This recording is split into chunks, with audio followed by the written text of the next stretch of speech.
Is it a rowboat full of gods? No, it's a talk show. It's Welcome to After Dawn, a show where we sit down to have a cup of coffee with the cast, crew, and creators behind Hallowed Haven Studios Productions. I'm one of your hosts for today, Bookkeeper, and with us is the mighty Latte. Hello, our guests for this discussion of Season 3, Episode 1 of Apotheosis are Sticker, who plays the enthusiastic Coda, and Termite, who plays the nefarious Gwen. Welcome! Hello! Hello! It's awesome to have you here. Are you guys excited for the new season? I'm very excited. It's also been a while since I've been on this side of this table. I'm excited and scared, but excited. I totally understand. I'm terrified for what's going to happen this season. After last season, there's just so much going on. It's fine. I'm sure it'll be fine.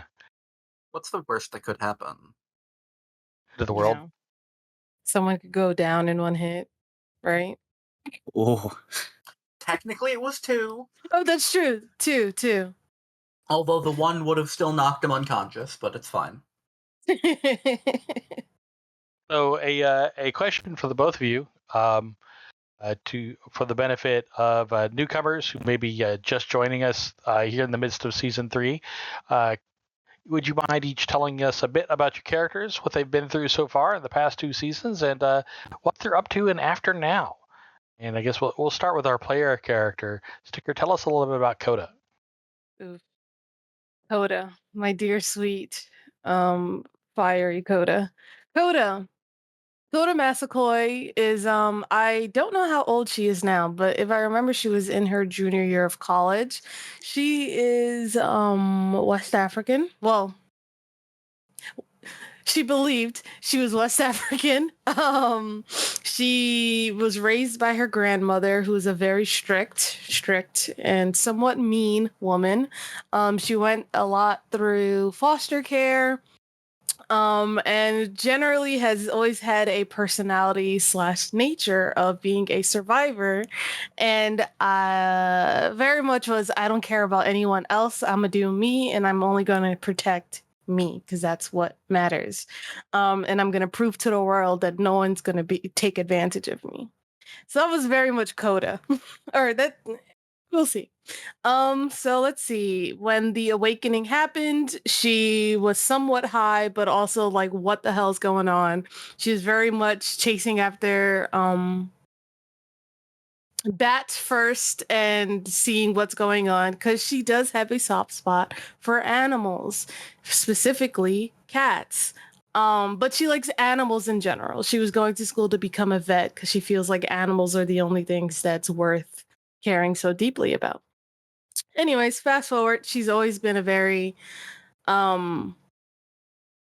shoot first and think about it later person. She met Net, who is Net. Net is someone who is also pretty what's a good word to describe Net? Headstrong, I guess. Net, pretty headstrong. It really took Coda until Net almost dying, really, for her to really be like, oh my god, I really like her, and I'm scared that things can happen to people that I care about. She knows Oliver because he was her high school teacher, that she did break a kid's arm over because he was making fun of Oliver being blind in one eye. So you can kind of see a thing happening where Coda is angry at the world, but she's equally angry if people mess with the people that she cares about or things that she cares about. So I don't know what else to say.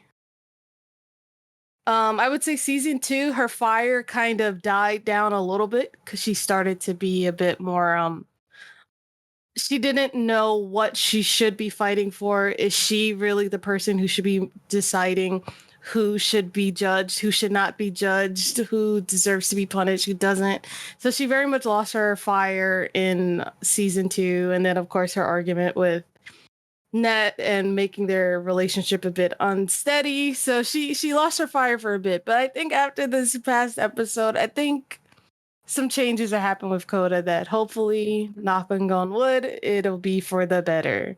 And we'll see a new fire lit in her. I hope all that made sense. Did. Thank you.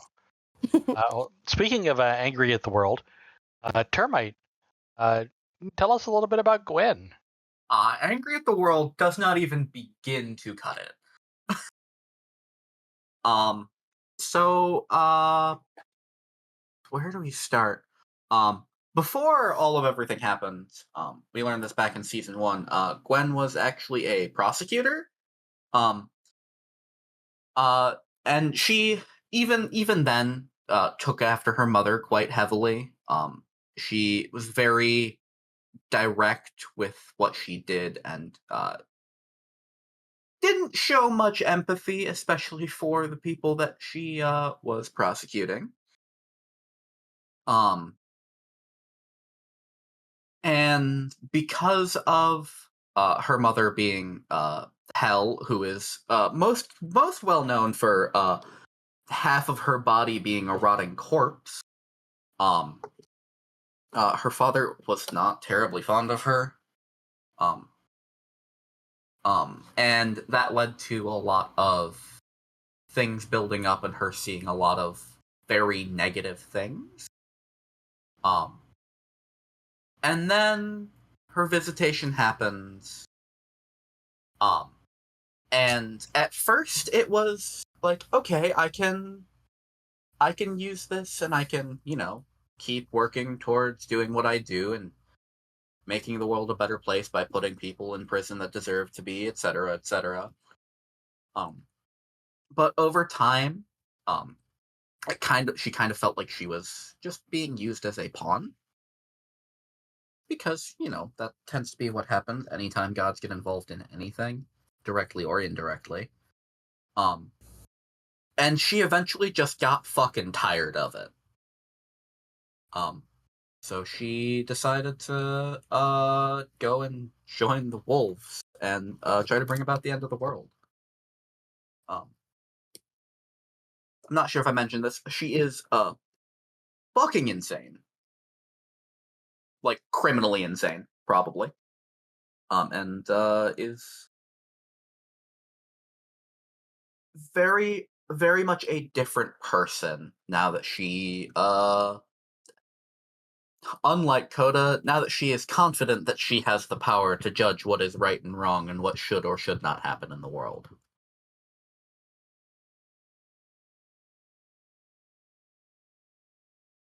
Wow. Yeah. Very well-adjusted person. Absolutely. I would love for them to have a conversation if we weren't like at each other's throats.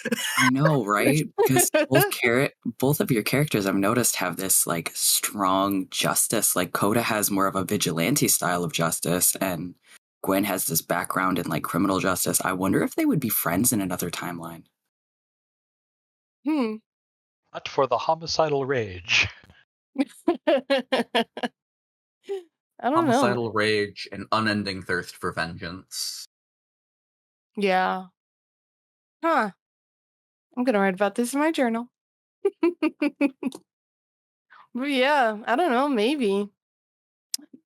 I would say after this last episode and her fighting Gwen, like that did awaken something in her. She's like, maybe I've been directing my fire the wrong way. Directing your anger at the wrong person. Should probably be directed at the person that's trying to kill you. Yeah. She's like, wait a second. That person just hurt someone I care about. Yeah, because I think this is the first time that the band has seen Gwen like entirely serious like that. Yeah. Because this is I think this is only the second time they've seen her even draw her knives. Yeah. First time you were testing us. Yeah, the last time she didn't do anything. And this time she was there, maybe not to kill you, but it wasn't off the table. Speaking of Gwen's knives, we see so many amazing powers, weapons, tools, and even familiars in Scion. Are there any rules or guidelines that you have to follow when choosing or adopting those kinds of things as your own? Or is there an attunement process for weapons or artifacts? So in general, they are given by the Divine Parent, and the same is true for Gwen's knives. They were given to her by Hel, before she rebelled. And she just has kept them and kept using them since. Because as far as relics go, there really are no rules in terms of who can use them. It's just whoever has them. Yeah, as we saw. Yeah, as we saw with Stefan. Yeah. If you get a hold of an artifact or of a relic, then you have access to whatever power is inside of that relic. Yeah. So they aren't like, for lack of a better term, like region locked to a single pantheon. Like if you were to find like Poseidon's trident, Gwen would be able to use that. That'd be scary, but possibly.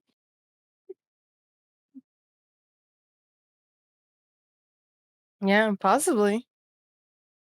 My computer just lost audio. What did I miss? Oh, I said, if Gwen were to, so they aren't like region locked to the pantheon. You could possibly like find Poseidon's trident and use it, or even Coda could find like Hades' helmet of invisibility and use it. Yeah, I mean, if they were able to get their hands on it, then yeah, they could use it. Theoretically, at least. It's amazing. Yeah, and scary.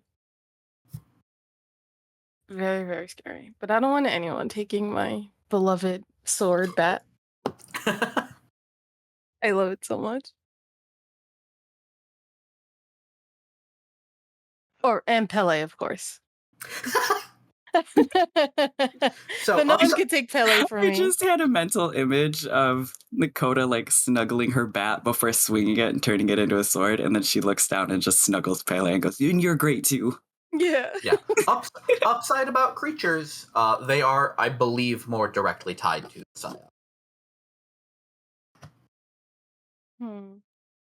It's a lot harder to steal those.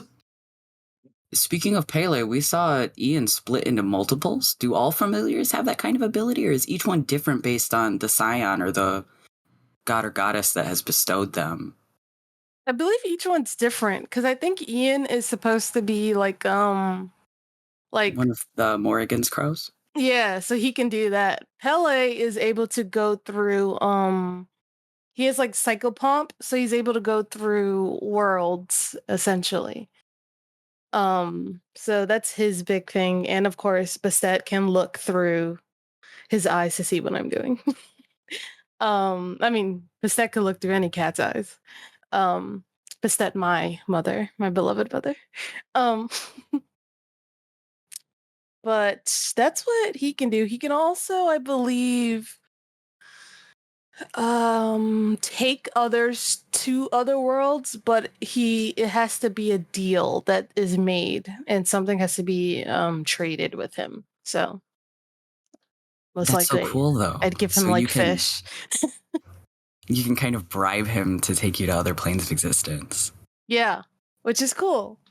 Coda hasn't used that yet though, because like she's still figuring everything out. Still. And then Gwen just has a big dog.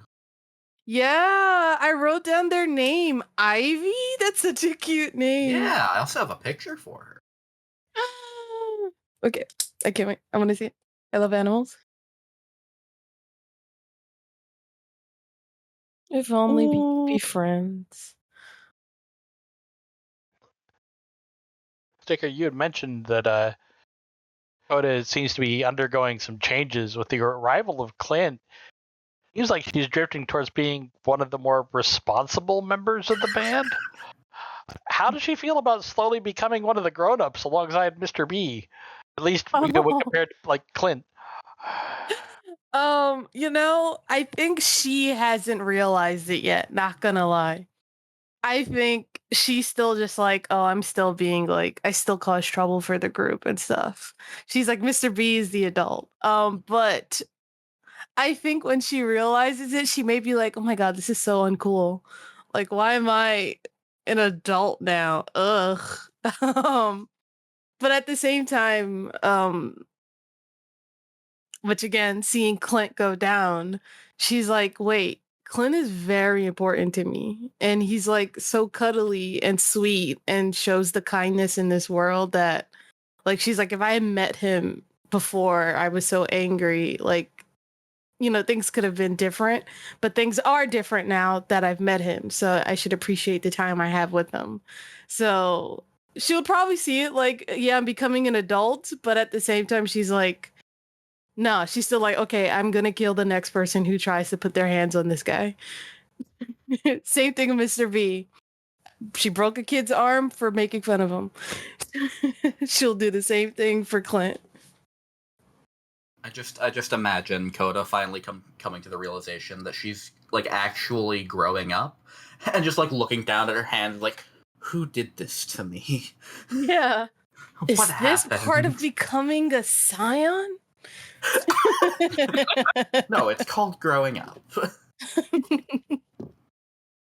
Yeah. She is in fact growing up, and it's weird. Very weird. Speaking of Clint going down, Gwen gave Clint a pretty harsh punishment when she hacked Clint with the ice blades.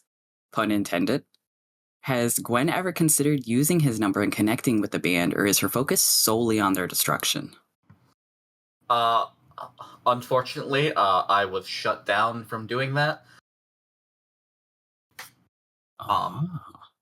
Because there was potentially going to be an arc of Gwen, reaching out and taking some of Clint's advice, and then brutally stabbing them in the back.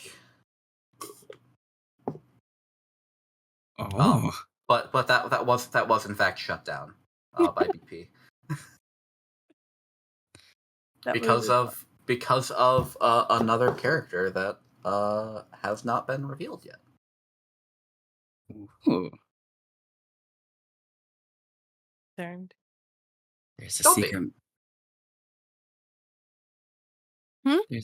There's a secret character. I'm so excited. There is a secret character. Maybe. Scions among us.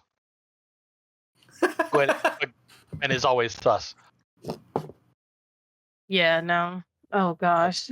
I can't do this again. It also go ahead. Go ahead. It also just makes more sense for Gwen to, like, now that I've had more time to think about it, it makes more sense for Gwen to not do something like that. Because another trait she inherited from her mother is she's very direct. She doesn't really beat around the bush or anything. She's very upfront with what she believes. So she's more of a plan a direct attack rather than make a big intrigue plot. Yes.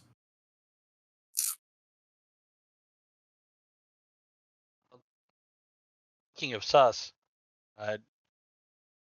Band is getting closer to freeing Stefan. How does Coda feel about the progression of the labors, knowing that you're getting closer to freeing this ex-scion of Loki? Is she excited about completing the trials? What's going through her mind? Great question. Great question. Again, I must say that's a great question, right? I fully think Coda has not thought about what next. Because when they did all of that, like doing the trials and such, or the trial for Stefan and such, she was just like, okay, like, it makes sense that we're going to do this because we should give him another chance. And it's just like, all right, cool. We'll do whatever these labors are. I don't care. Like, and again, it's because she didn't know what that means. Like, what does it mean that we're going to do labors? We're going to do tasks. I've only been a scion for like 6 minutes. So she's like, sure, we're just going to do all this stuff. But now that he's going to be released, and of course, now that they've gone through labors and she's been able to see this world of scions, and then of course the effect that it had on her relationship with Net, I think the closer we get, she is going to kind of have to come to terms with like really what judgment does Stefan what does Stefan really need to do to actually be forgiven, I guess? Because I know we're doing all these tasks, and I feel like above the board, he's forgiven.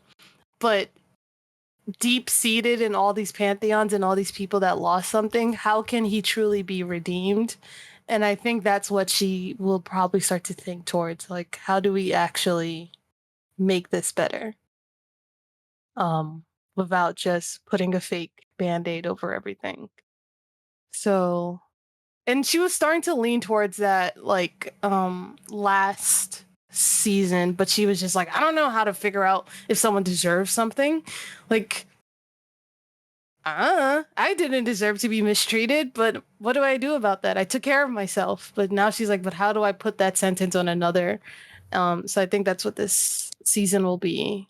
And as we get closer to Stefan being released, she'll start thinking more about that. In the weight of her actions. Labors are there. Excuse me a second. Hmm? The labors are there to reconcile his relationship with these pantheons who lost children. How does Coda get to a place where she's comfortable working with this guy who used to be their enemy? That I think she can do. That she's like, yeah. I think the working with someone who used to be her enemy, she's okay. That's the thing she feels the most comfortable with, right? Because she's constantly been in that survivor vibe where she's like, I'm gonna protect myself, I'm gonna look out because everyone in the world is against me. So now that she's working with someone that was a former quote unquote former enemy, she's like, I know to be cautious, but I know that we're also trying to give this person another chance. So that's easier for her to wrap her mind around.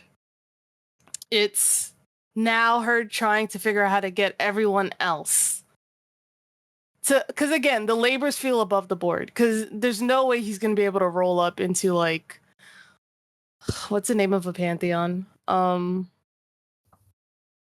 Any other pantheons, like a birthday party, and be like, hey guys, sorry I did everything that I did, but you know, we did that one labor, so you guys forgive me now, right? And like, no, that's not gonna happen. So now she's thinking like long term, what's the fix here? But yeah, it's easy. She'll be able to work with them. She'll be snippy, but Coda's always snippy. And high.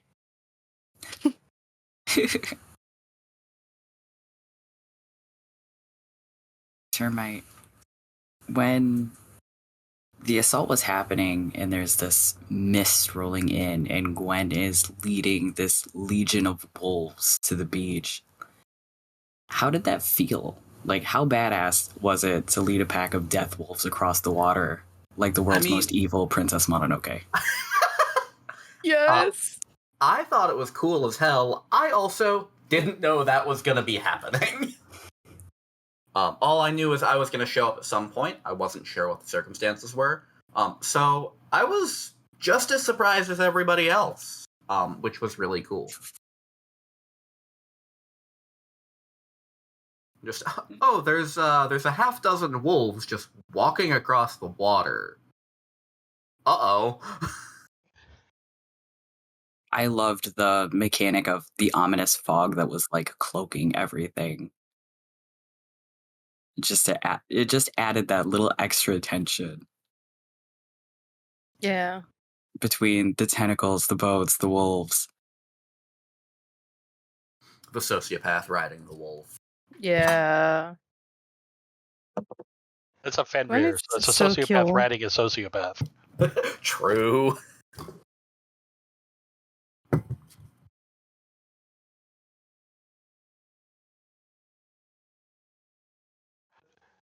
Coda came up with the idea to basically play laser pointer tag with the tentacles of doom. Sticker, do you credit Coda's time living with a cat that critical insight? Yes. Yes. Living with a cat / like since she was in school to be a vet / she was working at a adoption. She worked at a rescue shelter as well. I forgot that was a part of her pre-story, backstory. So I think, yeah, once she realized, like, wait, I can reflect this she / me Loki. Realized that you can emit this bright light from any shiny surface. And then also I could do that from my eyes or like anywhere. Like it even said in the description, if I had a piercing in my tongue, I could shine the light from that too. Like I was like, oh, this is great. And this thing is dumb. Sure. No offense, kitty cat. You're not dumb. My cat's next to me, and I'm like, okay, wait. Um, yeah, that was Coda being like, okay, this is just like the hot boxing the wolves. We're going to play laser tag with the Kraken. And I really just love the stunts that our group comes up with because they're either like goofy but badass, or they're just like absolutely badass. And I love the dynamic, which just sounds like it's a dynamic of our group. Goofy badass or just badass? Or just goofy. Hope I answered that. Did, thank you. Are there any stunts that y'all saw that you're like, wait, that was really cool?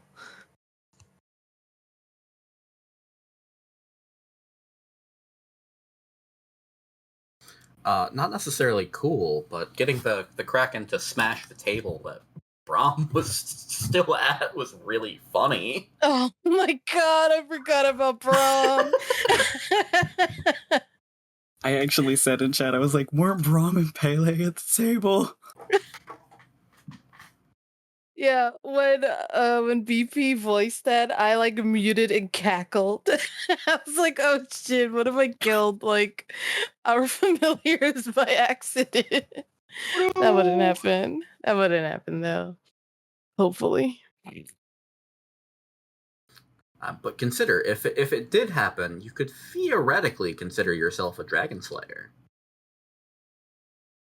I don't want that So. title. The saddest epithet ever given in season 3. That's what's on my legend now. The killer of baby dragon. Coda, the saddest dragon slayer. Yeah. Dragon slayer with regrets. Yeah, the slayer with regrets. Ooh, I like that. I'm gonna write that down.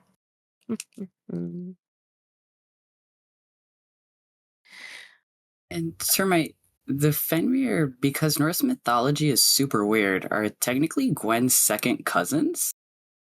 Because Fenris and Hel are half-siblings? Does Gwen have any sort of familial feelings toward the wolves, or are they just kind of tools?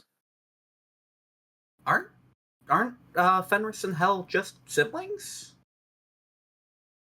They were both birthed by Angrboda, right? Were they? I don't remember who their mom. I don't remember if they had the same mom. I believe they are. But yeah, it's real weird. Like from from an outside standpoint, it is very strange. But also it's considering how weird and fucked up all of the pantheons are. It makes sense. Just like, oh yeah, it's it's a family tradition. Just trying to destroy the goddamn world. That's cute. Exactly. The family reunion, they all plot Ragnarok together. Yeah.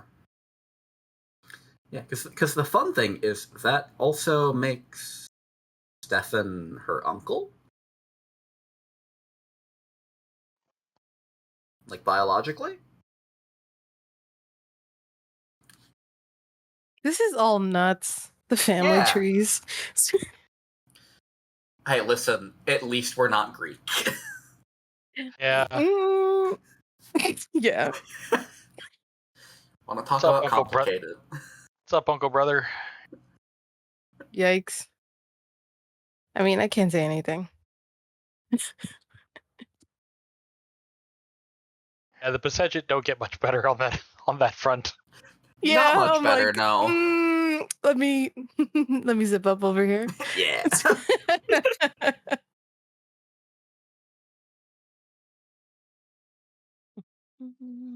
in the midst of this high drama combat, we learned something about like even like mid-tier ion level combat. There's a certain level of what I like to call rocket tag. People getting KO'd by a single hit. Gwen pops in and just drops Clint, and Coda turns around and just drops Gwen. So, a question for both of you: how do you, as a player, PC or SPC, adapt to the idea? Yeah, a focused and coordinated attack could just end me in a single swing. You know, in that moment, okay, I'm gonna be totally honest as a person who not too long ago was new to the world of darkness, and then we did Scion, which then was even more crunchy for me. Um, I'm still learning it, and it was in that moment when I saw Clint go down, our heavy hitter go down, and Glenn, or not Glenn, what's her name? Gwen. Gwen. And Gwen not too far away from us. I was like, huh, my turn's coming up. Let me do a little bit of reading on what I can do. And it was also very helpful because BP and what's his name? Gary would be like, don't forget you have this plus, and then you also have those dice, and then you also have this thing. And I was just like, okay. And I'm like doing the math on, like, usually I take notes. Most of my notes was me like making tallies of how many dice I needed to roll for certain things. And I was just like, oh God, what's the math? Because if she does this, then I might go down. And then it was in that moment, I was like, oh, I could die at any moment. Which again, Coda had that moment as well, where she's like, shit, I could die at any moment. But then for me, the player, I was like, oh my God, I need to understand my character much better, like the mechanics of this game better. And it worked. Closely. Very closely. Yeah, for Gwen, it's kind of a flowchart. Step 1, just don't get hit. Which in most cases will work fairly all right until we start stacking dice, which is, how you're supposed to deal with things that are going to be able to kill you real fucking easily. But she's also got a lot of things that make her fairly difficult to kill. Like we saw, she can regenerate health levels. And she also has like 50% more health than the entire band because she has 4 dots of epic stamina.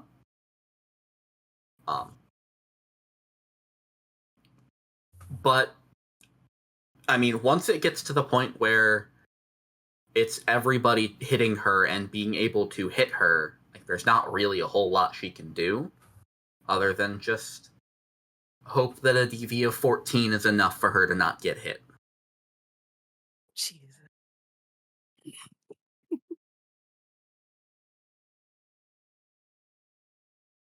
It really is like looking into the mirror. Mm-hmm. Because that's Coda's thing too. Don't get hit and just hit. Yeah, Gwen just also has the benefit of like, okay, if I do get hit, odds are I'll be okay. Yeah, I do not. Oh. I had one more box left on my sheet, and I was like, ooh. Yeah. Luckily, that fight and the episode ended. Yep. Okay. And yeah, those zombies aren't going to be able to do shit. Yeah, no. Coda is in a fury right now, but a fury. It's not a barbarian rage. It's more of like a, oh my god, like let's do this. I'm hunting kind of fury. So she's having fun. So she's just like, I'm gonna hack away at these zombies while they figure out stabbing each other in the background.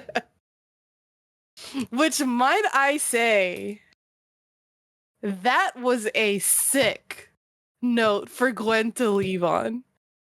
Like, like I was like, holy shit, I want to be able to do that.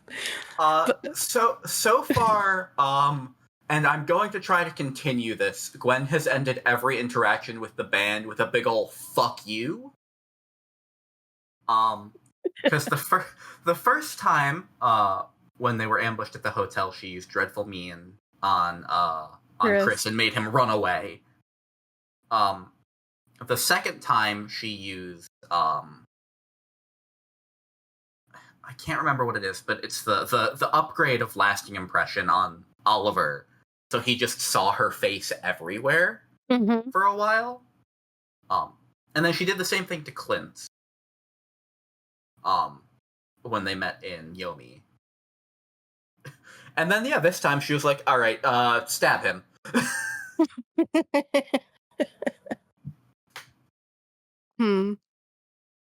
I'm gonna say this now. I love Gwen. Oh, she's great. She'd be great if she wasn't batshit insane. I mean, even in the way she is right now, I love Gwen. Coda doesn't really like Gwen, but she could see where she can learn from Gwen. Me, I love Gwen. I love an insane baddie. Learning from Gwen is just a checklist of things not to do. Well, Coda doesn't follow the rules. Coda doesn't follow the rules. I still stand by my thinking. I think in an alternate timeline they would be friends.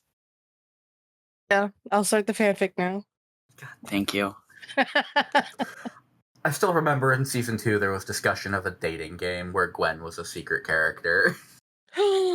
Just like, yeah, congratulations, you found the knife-wielding sociopath. Oh my gosh, I would play that. Okay, I'm gonna reel in my nerd. Hi, hello. Oh, hi. I have a fun question for both of you. Yes. This is a latte question. Oh no. If you were picking up numbers like Clint, who is the one character from the Apotheosis universe that you would want to have in your contact list and why? One. I the player?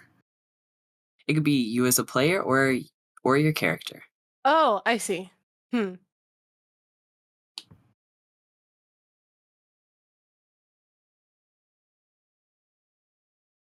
Okay. So if Coda could get a number, what number would it be? And if Sticker could get a number, what number would Sticker? Okay. So Sticker,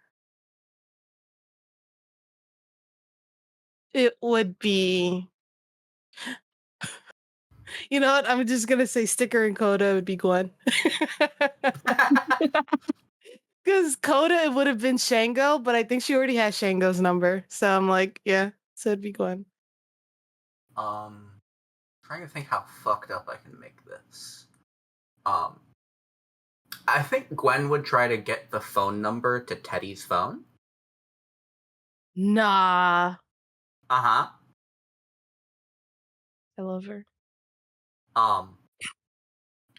As for me, the player, I mean, there's a bunch. The Victorian goth girl would be fun. I probably shouldn't have said that out loud. Okay. In my notes, besides my math, I wrote Victorian goth girl, question mark, question mark, question mark.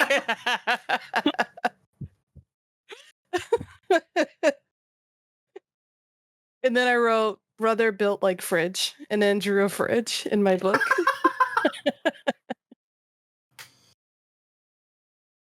But you're valid there. Oh, you know what?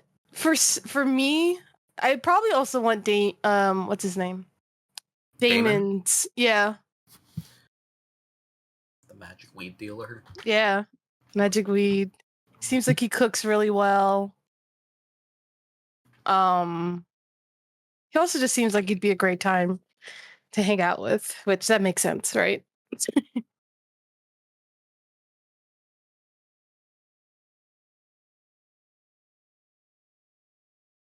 How about you? Who would you want? Let's answer your own question. To answer my own question? Yeah. It is now that time where we fire questions back and forth to one another. And so the first shot is right at you, Latte. Whose digits are you going for?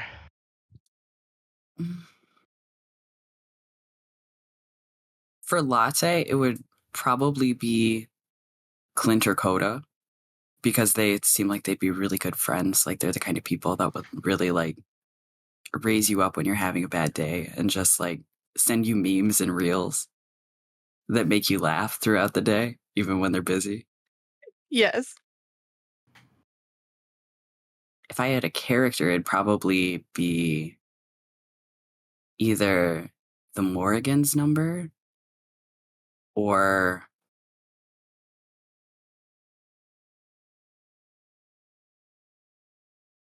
probably Damien's.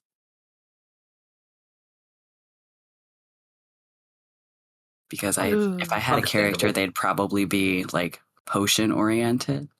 So I would need regions.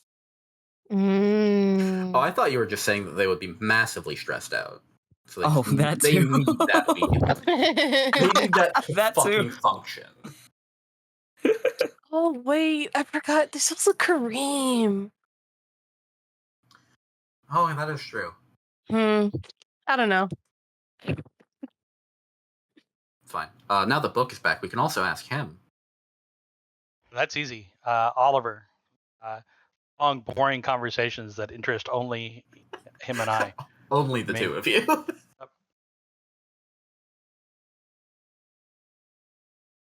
What would you want to talk to Oliver about? Like, what would be the number one topic? Literature. Wow. Fucking nerds.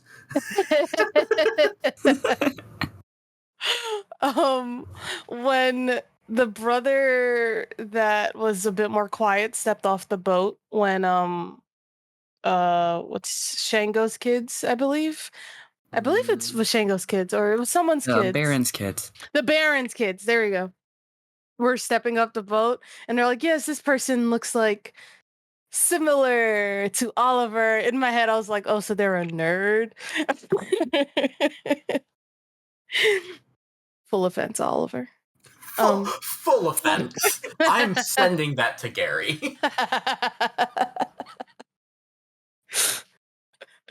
I mean, it's true.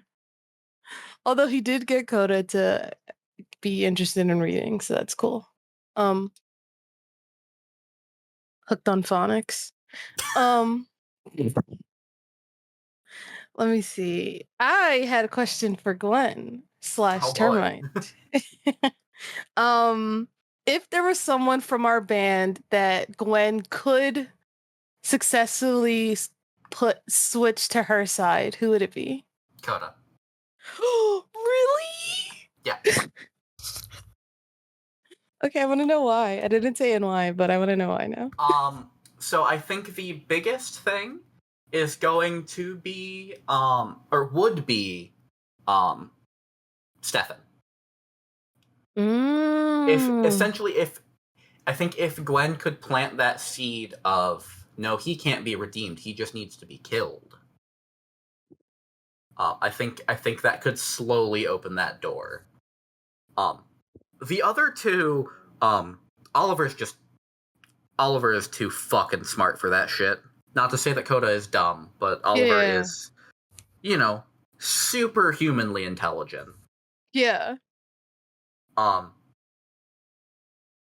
And Clint just believes there's too much good in the world for that to work. Yeah, I love Gwen. So yeah, there's a reason that Gwen hasn't actively been trying to kill you, or to prevent you from finishing the labors. Interesting. And I'm sure we'll get to see that at some point if she doesn't fucking die. Yeah. Yeah. I'm happy. I'm a little bit happy that Ivy started to drag you away. Wait, am I allowed to say that in this? What do you mean? Yes. Oh, wait, I forgot. This comes out like later. Yeah. Yeah. Okay. Yeah, I'm happy Ivy did start to take you away because I did have a thought where Kodo was like, oh, we should capture Gwen. Like, that just makes sense. Like, she's right there. She's like, right there! She's right there. We should capture her. But then, smart thing happened and dogs were like, let's jump them. And of course the crows were everywhere too, so that made sense. And then, you brought up your zombies. But I'm happy that we're going to have essentially another rematch again. Yeah. Well, hopefully it's a rematch. I do have a question for everybody. Do we think... Poll for the group. Do we think Oliver's gonna say fuck this season? Yes. Yeah. Yes. It's going to happen. I think so. If not, then at least another, high power swear. High power. Power scaling swear words. He will say it. I'm putting it on my things for Coda to get done this season. He will say it. I'm incredibly put out by this turn of events. I still remember, I can't remember who it was. Was it Apollo that used overt order to make Oliver say fuck? Yeah. She's like, come on, do it, say it. Yeah, we're like, it doesn't count. He's got to say it. Doesn't count, but it's still funny as hell. Yeah.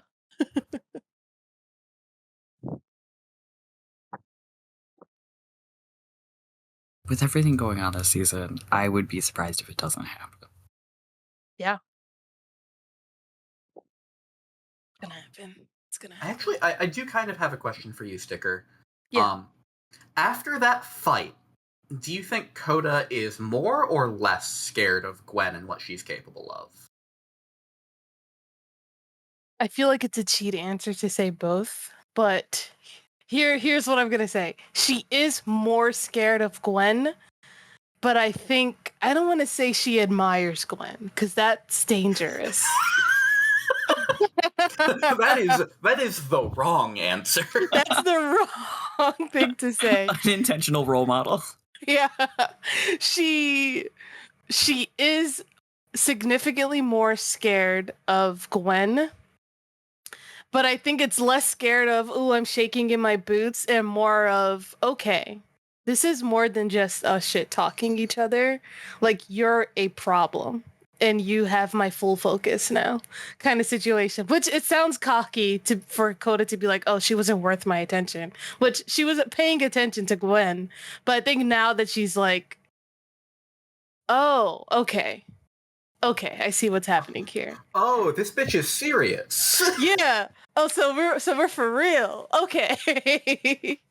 Um, so there's that, and the admiration part is, I feel like that's not the right word, but I think just like what I wrote, it was like looking into a mirror, or she's like, you're dealing out this like judgment in a way that she's like, I don't want to be like that, but I like the ferocity behind your actions, and I need that. And then of course she was able to, like, fight Gwen, and she's like, where did all this come from? And again, like I said, she lost her fire season 2, and I think it got rekindled in this, and she's like, okay, all right, I see, cool, valid. Hell yeah. Yeah. I shouldn't say admiration. Admiration is not the right word, but I know what you're getting at. Yeah. Yeah, I understood. It's like Inspired. Coda has a deep respect for Gwen's strength. Yeah. She's She admires her Gokuing. conviction. Yeah, and conviction is my highest virtue. So she's like, oh, all right. Huh. Yeah, she's very much Gokuing this, where she's like, you are strong. Hey, you're pretty strong. I value you. Dear God. Goofy. You have a giant dog. I have a cat. Look at this. We are polar opposites. I'm writing all of this down so I remember to put it in my journal. We're taking notes. Yeah. I also have a question for Gavin, if the host would like to write this down. What will it take? What will it take for Clint to stop trying to make friends with Gwen? Was nearly it would killing have to him be the enough? actual end of the world. Yeah. Not even when he's. Oh fuck! No, Gwen can see ghosts. Shit. I think you're gonna have to murder him. Even then, he might be. Understand. No, I get it. Had your reasons. I love that Clint's approach to everyone is the same as, like, just approaching a rabid animal that you're convinced you can tame. He's like, hey, buddy, it's okay. It's all right. It's gonna be okay. It's gonna We're be gonna okay. work through this. And then the rabid animal pulls out knives and stabs him. And he goes, they didn't mean it. They didn't mean that. That was just an accident. Never mind the threat they made beforehand. She's just scared and angry. It's okay. Well, okay. She's got some issues she needs to work through. When she calms down, everything will be okay. Huh. I mean, you're not wrong. The problem is she's well past the point of being able to calm down. Yeah. I really would love a conversation with Gwen. But I think we would then have to fight. Unless Gwen and Coda have phone number switches. Just royally fuck with Clint.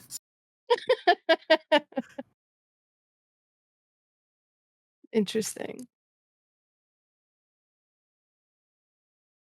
I don't want to stir the pot too much. But I've been known to be a gremlin, so I'm going to try to reel in my gremlin tendencies. All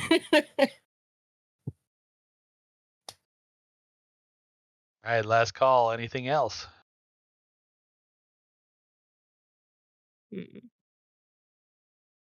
Alrighty then. Go ahead. Hey, Gavin, how'd it feel having to punch Oliver? Just having no goddamn choice in the matter. Yeah.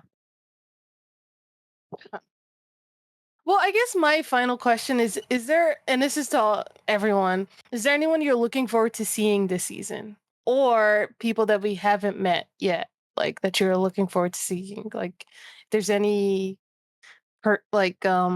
scions from a certain pantheon that you're like, oh, I would love to know what they're like, or is there any, or if there's any characters that you want to see return that you're hoping to see?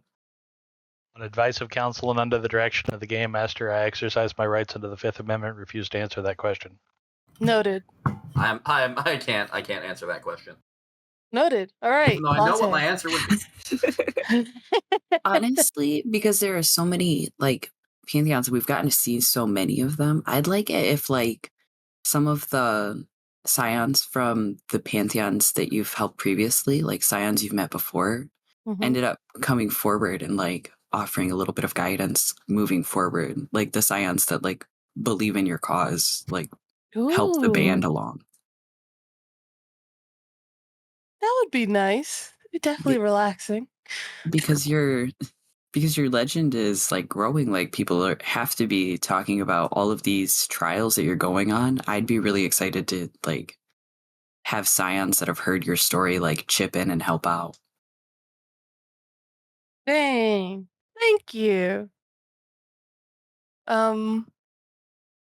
Yeah, but you literally kind of took the words from my mouth. That's what I was gonna that's kind of what I've been hoping to see too. Like, I know we've been hearing from others, like, oh, people have been hearing about the things y'all are doing, but I want to hear from like some random scion being like, oh, aren't you guys the group that's doing that thing? Like, I'm gonna hear that also because it bumps my legend if I hear people talk about the things that I'm doing. But yeah, that's cool. Thank you. That's all I have. Yeah, I think I'm good. Fantastic. That then wraps it up for this episode of After Dawn. Thank you so much to Sticker and Termite for talking with us today. If you, dear audience, want more of this overcaffeinated and undermedicated dive into the people and plots of our HHS stories, After Dawn comes out every Thursday. If you want that buzz while it's at its freshest and piping hot, come find us on Patreon. The cost of a cup of coffee, just $5. You'll get all our monthly episodes of After Dawn just as soon as they're ready to go. They'll appear on YouTube about a month later. I am Bookkeeper. And I'm Latte, and we'll see you next sunrise for the latest After Dawn.